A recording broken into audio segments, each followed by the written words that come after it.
The katana is a short-range melee that does 78 damage per hit. It also applies enough force to briefly knock somebody to the ground for a follow-up hit. The katana also has a dash ability you can activate by using right click.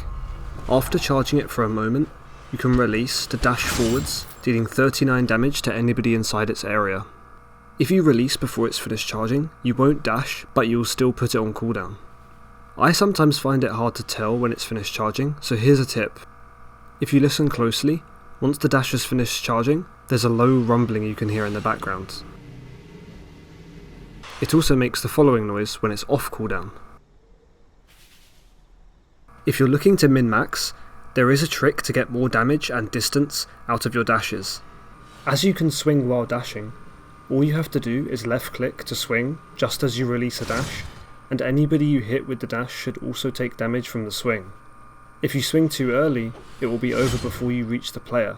If you swing too late, they'll be knocked away by the dash. But if you time your swings correctly, this technique allows you to insta-kill a 100 HP player as long as you land the dash accurately. You can also get a little more distance out of each dash this way.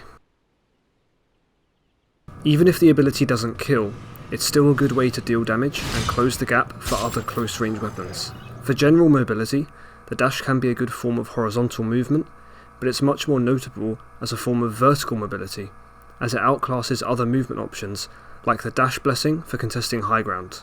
If you holster the katana while dashing, you kill all your momentum and stop suddenly. You can use this to get more precise on how far you want each dash to go. Another tech to be aware of is how the dash interacts with other kinds of force. I found this Reddit post that details how the katana's dash interacts with the saber's torrent ability. If you dash through the torrent, you get propelled a very long distance at the cost of some health. But that's not the only interaction there is. The dash is also boosted by other types of force, such as the knockback grenade. This way, you don't need to find both the saber and the katana, as the knockback grenade is a much more common item. You also don't have to use it at such a cost to your health as the saber, or use 2 weapon slots for it. There are other types of force that amplify the dash, such as the Gorsebo's explosions or the frag grenade, but these are impractical mostly due to their high amounts of self-damage you can take. Because the katana takes a 2-handed weapon slot, it's a big choice that can have repercussions if you don't use it correctly. Just make sure to pair it with a more reliable mid to long range weapon if you aren't comfortable on sticking to only close range engagements.